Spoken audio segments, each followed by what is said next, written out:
Imagine a live 4K broadcast where the crack of a baseball bat hits your ears like exactly 3 frames after you actually see the swing. Oh, yeah. The illusion is just instantly ruined. Right. It completely takes you out of it. So today, our mission is a deep dive into this very niche $12,235 piece of hardware from HDTV Supply that basically makes sure that never happens. Yeah, the AJA 12G-AM-TR. Exactly. Which is, I mean, it's a super dense, highly technical piece of broadcasting gear. It sits right at the very heart of professional media routing. Okay, let's unpack this full name real quick because it is a lot. Yeah. The AJA 12G-AM-TR 12G-SDI 8-channel AES Embedder / Disembedder Right. with LC Fiber TR A SFP. total alphabet soup. It really is. And, reading through the specs, I originally pictured Embedder Disembedder as like a high-tech zipper. Like it either merges the audio and video tracks together into one flawless stream, or it unzips them apart for editing. Well, what's fascinating here is that while a zipper gives you good basic visual, structurally,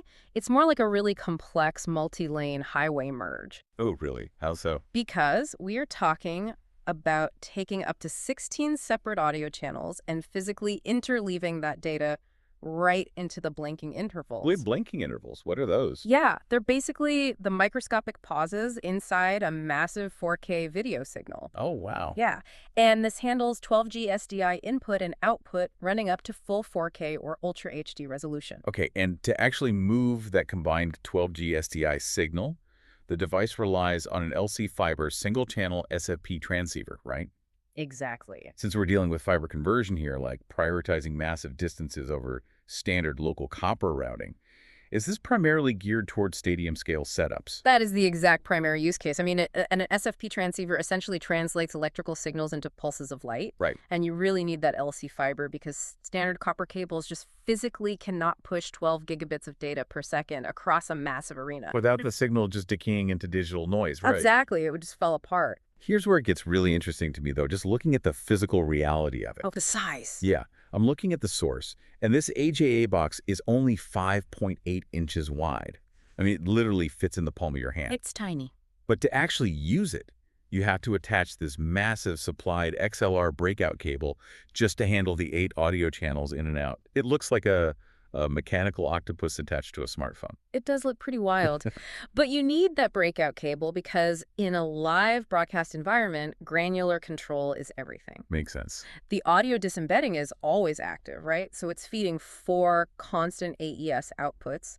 But the embedding process, that is user selectable by channel pairs. So broadcasters aren't just crossing their fingers and trusting a black box. Exactly. They are physically deciding and routing exact audio levels into the main feed on the fly. And the source notes it automatically detects and configures the input video standard too. So while they are managing all those manual audio levels, the box is just handling the video format quietly in the background. Which is crucial when you're switching between totally different camera feeds in a high-pressure environment. It takes a massive cognitive load right off the operator. Right, but so what does this all mean for the people actually setting this stuff up?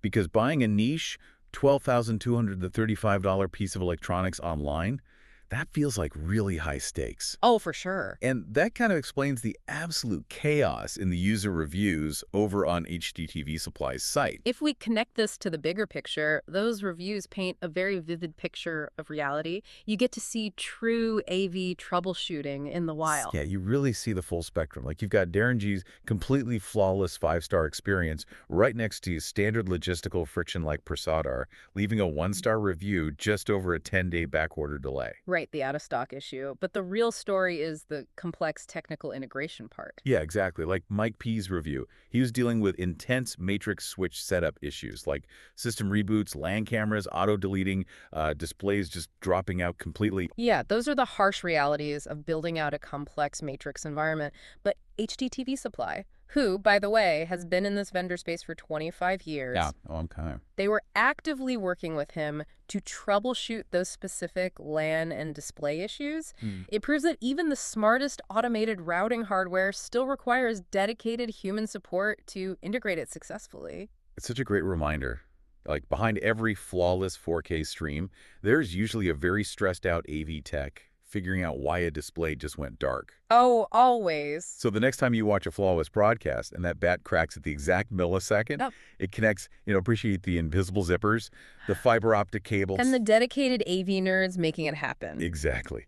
Which actually leaves me with a final kind of provocative thought for you to chew on. With small devices like this, already detecting video standards and routing channels automatically, Yeah.